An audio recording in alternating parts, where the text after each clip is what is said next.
jadi karyawan juga banyak potongan gaji mungkin atau PHK. Jadi ya mungkin video ini bisa bermanfaat buat ya kalian lah ya, yang seperti gue yang kerjaan itu ya nggak jelas. Jadi gue udah bikin sedikit catatan ya, apa yang selama ini gue lakukan ketika pengangguran.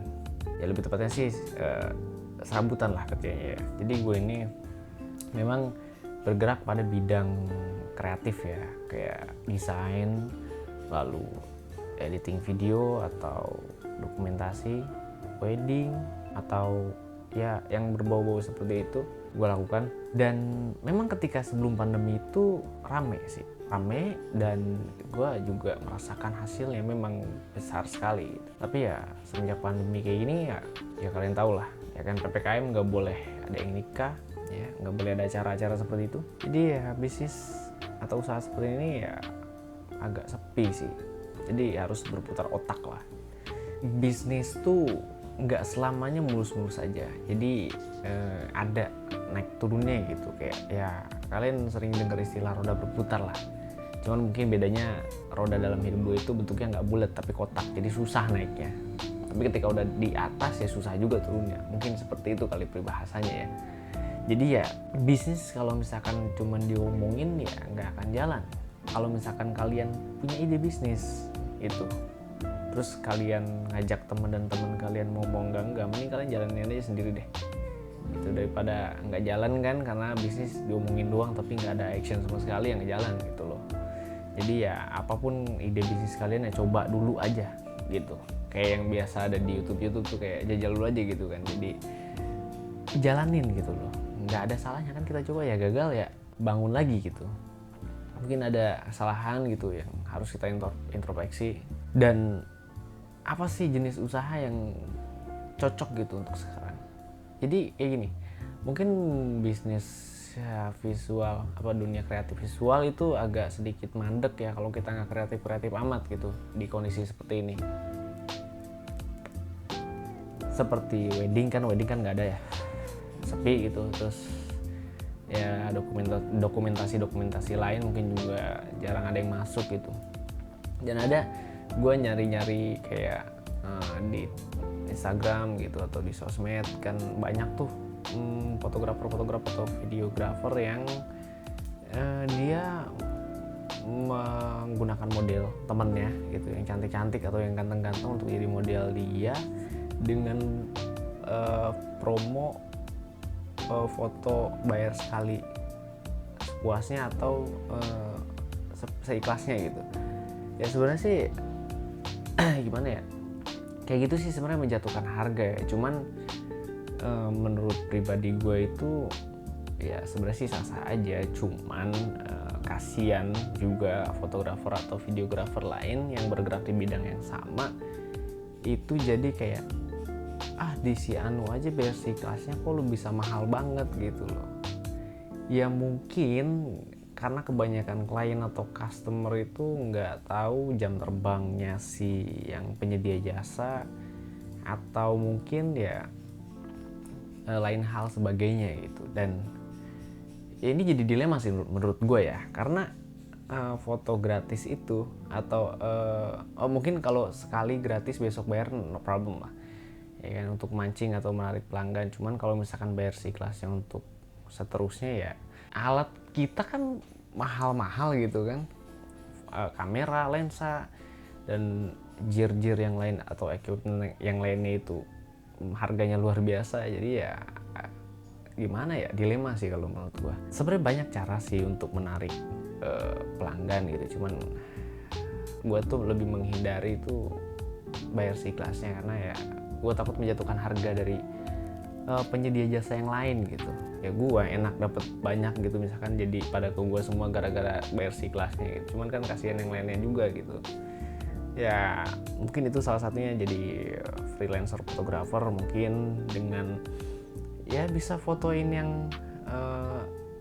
keluarga bahagia yang baru nikah dan baru hamil gitu, foto keluarga gitu, suami istri lagi hamil foto gitu kayak temen gue ada salah satunya juga. Terus hunting gitu, foto dengan model-model bisa teman sendiri gitu yang punya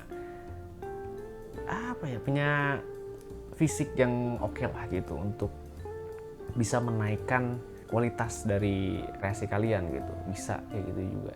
Ada lagi ya kayak misalkan mungkin jualan keripik atau apa gitu, itu bisa juga dilakuin di saat-saat kayak gini karena ya apalagi kan sekarang online juga cepet lah ya, online cepet, bisa dipromosin di sosial media atau di marketplace mungkin, atau jual-jual aksesoris handphone itu bisa juga. Dan ya dengan teknik-teknik yang banyak beredar di internet yang mungkin kalian bisa baca atau bisa nonton videonya di YouTube yang lain tentang hal seperti yang lebih mendalam tentang marketing lah, proses pembuatan dari produk itu, cara jualnya, atau mungkin kalau kalian gak punya produk kalian bisa jadi reseller atau dropship gitu. Itu kan sekarang itu mungkin gitu. Nah sekarang ini gue bakal lebih ngebahas detail dari cara nyikapin kondisi ketika usaha kita itu lagi naik atau turun gitu, sesuai dengan pengalaman pribadi aja ya, bukan gue menggurui, cuman ini pengalaman pribadi aja gitu. Jadi ketika sebenarnya gue salah sih ya. Jadi ketika gue sedang berada di puncaknya gitu, harusnya gue lebih banyak menginvestasikan dana itu kepada hal-hal yang lebih berguna untuk masa depan gitu, untuk usaha tersebut. Cuman sayangnya gue waktu itu karena ya lu bayangin aja gitu, lu pegang uang banyak, lu masih muda dan lu bingung mau ngapain itu duit, jadi habis gak jelas gitu. Mungkin gak cuman gua, mungkin kalian yang di luar sana juga seperti gua. Ketika kalian udah di puncak di atas itu, kalian bingung gitu duit mau dipakai apa, jalan-jalan gitu kan ya, seperti itu. Jadi sadar-sadar sekarang aja, harusnya gue waktu itu invest alat gitu, jadi gue nggak sewa-sewa lagi. Sekarang itu gue bisnis wedding itu, dokumentasi wedding masih jalan karena gue masih bisa nyewa gitu. Sebenarnya sih hitung-hitungannya mungkin lebih murah nyewa gitu loh, jadi gue nggak usah modal alat. Cuman jadi gue nggak punya alat sama sekali gitu karena nyewa terus menerus gitu. Sebenarnya sih gak ada yang salah dengan dua cara tersebut. Lu mau nyewa atau lu mau punya alat ya nggak apa-apa gitu, yang penting kan usaha lu kan jalan gitu. Yang penting sih manage keuangan dulu. Itu gue salahnya, gue agak begitu bisa memanage keuangan. Jadi pengeluaran dan pemasukan sih jelas, pengeluarannya nggak jelas gitu. Jadi harusnya gue cuma habis sekian ratus ribu jadi berapa juta gitu, harusnya seperti itu gitu. Dan ya itu berlangsung secara terus menerus yang mengakibatkan gue jadi sekarang ini agak keteter sendiri karena harusnya gue punya simpanan, jadi simpanan gue itu sedikit gitu yang harusnya banyak. Ya sebenarnya sih prospek usahanya ya banyak beredar juga di internet, sosial media atau YouTube ya. Itu lu jadi karyawan, nih hitung-hitungannya, lu jadi karyawan gaji 5 juta sebulan dikali 12 dapat sekian. Sedangkan lu usaha awalnya cuma dapat 50 ribu, nanti lama-lama berkembang selama 1 tahun jadi puluhan juta. Itu make sense ketika ya relasi lu udah banyak dan orang-orang percaya dengan produk.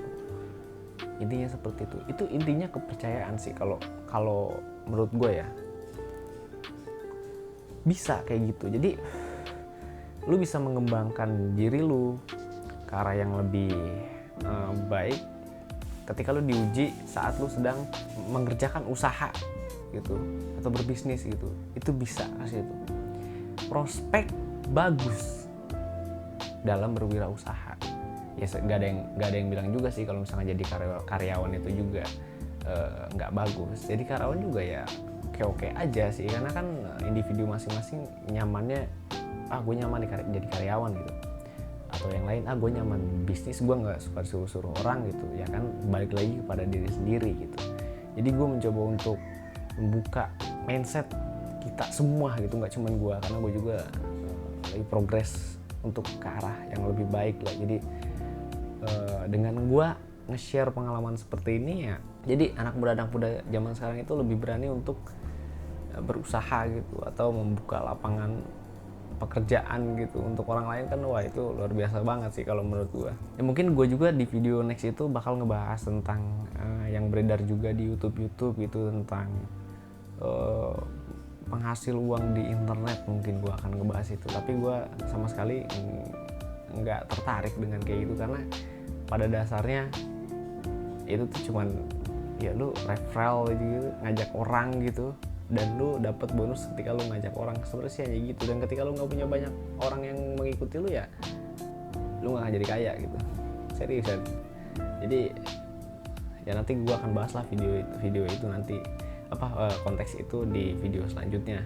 Jadi ya pembahasan gue ini sekarang ini cuman pengalaman pribadi tentang bisnis aja sih gitu. Ini segmen baru ya di Korlon, karena kayak gini tuh gue nggak bisa jalan-jalan, jadi nggak bisa bikin konten jalan-jalan, jadi bikin konten ini aja kayaknya oke dah. Teman-teman gue kalau ngeliat video ini supaya tercerahkan juga gitu, yang sering nanya, lu kok jalan-jalan mulu, kerja kagak apa kagak lu, ya ini jawabannya di video ini. Mungkin ya kalau kalian misalkan punya usaha yang prospeknya bagus, lu mau jalan kemana aja juga nggak masalah gitu ya. Mungkin dari sini kita bisa ngelihat sisi positif dari usaha itu di masa pandemi kayak gini bakal lebih sedikit ya, kecuali kondisinya normal gitu, mungkin fine aja gitu. Cuman ya itu aja kali ya. Gue siapa dan